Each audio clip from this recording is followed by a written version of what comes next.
50, he stated that Muhammad used to capture and kills Jews and Christians until some of them were forced to be Muslim. He imposed large taxation and humiliation on them and others. And also, when we look at the book from Azhar al-Sharif, Al-Mullah ibn Hazzam said in volume 8 and 2, the Christians or the Jew is free to be Muslim or not. There is no compulsion.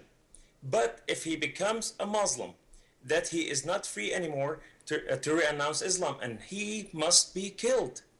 So therefore, when Sharia law come about, and what Walid said earlier, when you have the upper hand, what Osama said is perfect, but when they have the upper hand, then Sharia law is supreme. And when Sharia law is supreme, it's the law of the land, and everyone must abide in the teaching, from stoning of women, from, whipping of and killing men, even Islamic men that they do, you steal, you lose your hand, and many other things. These are Islamic laws. But let's look at the Muslim scholar, Dr. Al-Butti, in his frequent printed book, Jeopardance of Muhammad Biography, in the English edition, 1988, page 73, he said, it is wrong statement to say that Islam is a peaceful and loving religion. And this book is authority in Islam that is practiced by Muslim Brotherhood and Azhar al-Sharif. So, these are Islamic people with credential, that they've been there from the beginning of time. So when Brother Osama said what he said, it is in his opinion. It is not what it's been says, because this Islamic scholar teach otherwise. So we need to correct this and let everybody know that Sharia law says if somebody sin, you have to stick to the Islamic law, Sharia law, which tells you exactly step by step what to do to the people, even in their Muslim religion. And with that, I want to show a quick video, our final video of the evening, and then we'll come back and then we'll start to take your calls. But this video shows a Muslim leader explaining how devotion leads to honor in Islam. Take a look. تعلق النفس بالجهاد في سبيل الله ورغبة النفس لسفك هذا الدم وسحق الجماجم وتقطيع الأجزاء في سبيل الله جل وعلا ودفاعا عن دينه، لا شك أنه شرف للمؤمن. آيات الواردة في القتال للكفار وفتح البلدان، فإما أن يدخلوا في الإسلام، وإما أن يدفعوا الجزية، وإما أن يقاتلوا. لو كان المسلمون فعلا طبقوا مثل ذلك لما وصلنا والله إلى الذل الذي نصل إليه اليوم. Osama, I want to ask you how accurate this is, what this Muslim leader, I assume, in the Middle East is saying, but I want to really quick quote the first sentence of what he was saying, and then I'll let you comment. He says, devotion to jihad for the sake of Allah and the desire to shed blood, to smash skulls, and to sever limbs for the sake of Allah and in defense of His religion is undoubtedly an honor for the believer. Is that true? And how accurate is it, Osama? Osama, are you with us? I believe when Gaza was getting bombed, to the ground, okay, level to the ground. So he was using the eye for an eye kind of thing. Again, punish them as they punished you. Okay, that's the Quran. And the brother Walid, when he quoted, he said Christians and Jews were forced to Islam. That's not true. I believe he's referring to when the Jews and Christians were kicked out of the Medina because they betrayed the Muslims. After they made a treaty with them, they actually betrayed it and broke it, and some of their women were taken captives and spread as harems, and I believe that's what he's referring to as being forced to Islam. But Osama, nobody gets forced to Islam. Osama, did you pay attention to the video that we just showed? Yes. Okay. Shedding blood and all that. Yes. For the sake of Allah, not just for the sake of anything, but devotion to jihad for the sake of Allah. That is not the same kind of jihad that what you've been demonstrating to us. So is there something that the West is missing is what I want to know. Jihad has many forms, Summer, and qital is one of them. The sheikh, the scholar was referring to the qital portion of it. But I just quoted you verses where it says, make jihad with the Quran, invite all to Islam with beautiful preachings, and argue with them in ways that are best and most gracious. Okay, no compulsion in religion. Whoever believes, let him believe, and whoever doesn't want to believe, let him not believe. Whoever slays an innocent life, it's like he killed everybody. Okay, these are quotes out of the Quran, not out of me. Okay, and but the brother, the sheikh, what he was referring to is actual avenging or driving out the infidels. Okay, from occupying our land, from colonizing us, from taking our oil. Okay, why are we suffering from all of this? Why are we being colonized? Why are we being robbed from our wealth? Why all of this? Why is our wealth being stolen from us? Well, because we are away from jihad, because we're cowards. That's what he was saying.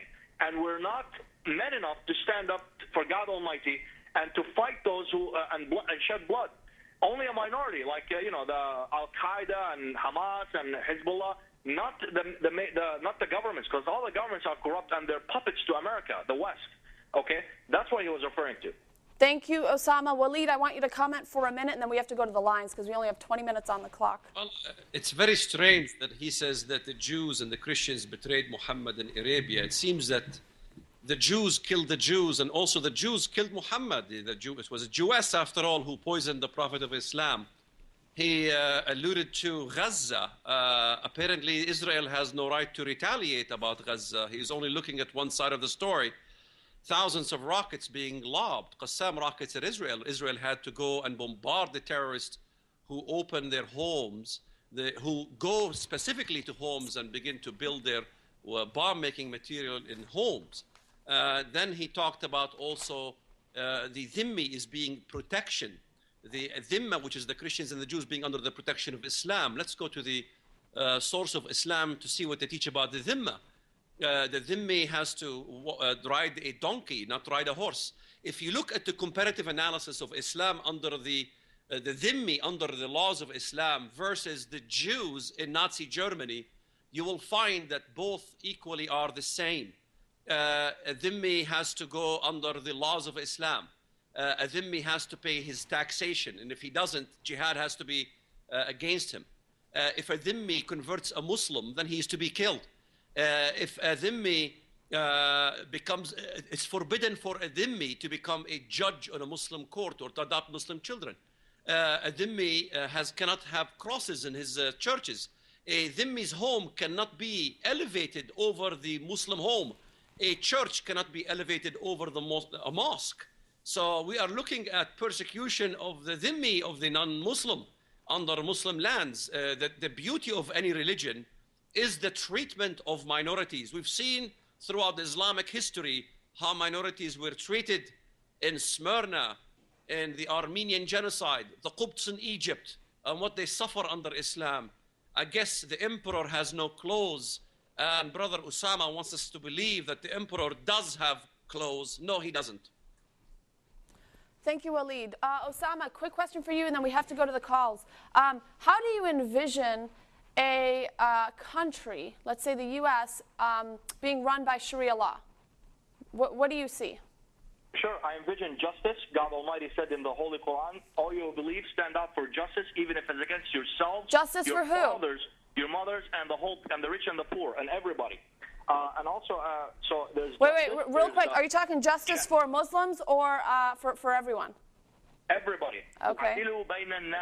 Be just with all people. That's what God said in the Holy Quran. All people. Okay? Not just Muslims. All people. Nas. And he said dhimmis cannot have crosses in their church. That's false.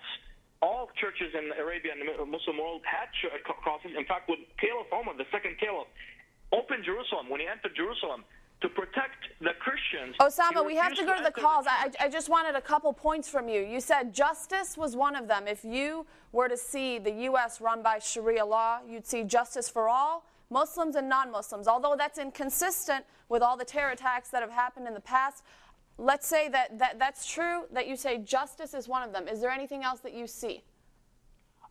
No pornography, no open lewdness. We will have very conservative societies. Okay, very religious, prostrate to God Almighty. Okay. Would Christianity still exist? I'm sorry? Would Christianity still, or should I say not exist, but could people practice other religions openly in a Sharia-led, Sharia-dominated society? Absolutely, and I was making an example. That's all I like wanted to know. Jerusalem. I want Kamal's comment, and then we have to take the calls because we have to end the show soon. Kamal, your comments. Well, in the book of Itqan, in the Quran Science, part 3, page 61 through 69, Imam al-Sitti himself said, the verses in the Quran were issued first in Mecca where the Muslims were few and weak.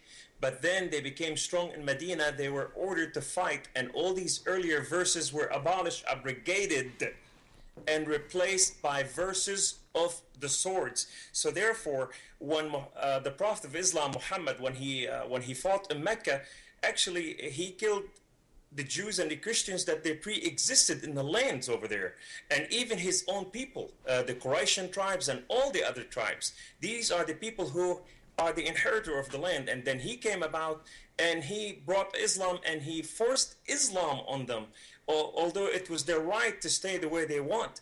And now Islam is coming to the United States of America in the same form. They are forcing Islam down on the whole world to accomplish according to the Book of Sword, to bring about the abrogated surah, which is the peace by the not, the other, and be aggressor, which is jihad, war.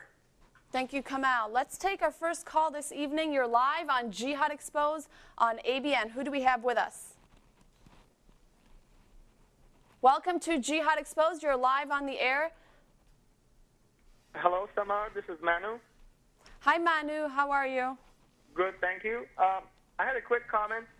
Yes, if you can make your comments, whoever's calling in, we only have about 10 minutes left for the show. So if you can make your comments quick, and then we will take all the calls, and then they will comment on them. Sure. The problem with jihad is defining jihad and some of the other words that's used in the Quran, like qatilun, which means like combat, to kill, and the word al-harb, which means waging war.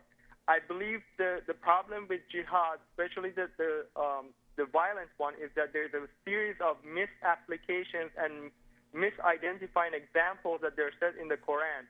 Different examples dealt with different groups and different atmosphere, or in terms of different ways things were. Quran repeatedly says that, give them second chance if they do go to peace. Go to peace if they would get away from you, take distance from you, accept that, and so forth. I want to close my comments by saying that chapter 25, verse 30 of the Quran, Judgment Day, the Prophet will say that these people left this Quran abandoned. It is not because of the fact that Muslims hadn't become more militant or less militant. It's because they had become more militant because of the misapplication and misidentifying verses, and that's why there's so much confusion. Thank you. Thank you, Manu. Let's take our next call. You're live on ABN. Who do we have with us this evening?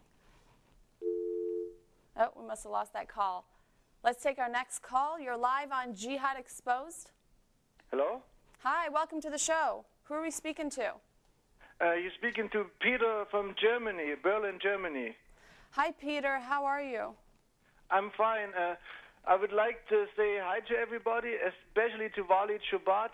I'm reading your book right now, God's War on Terror, and I'm one of those. I used to be a dhimmi. I was a Christian growing up in East Germany. We had communism there, and I was not allowed to go to high school. I was not allowed to go to study. I had to face the Stasi, which is the East German Gestapo, and I know exactly how people feel, Christians feel.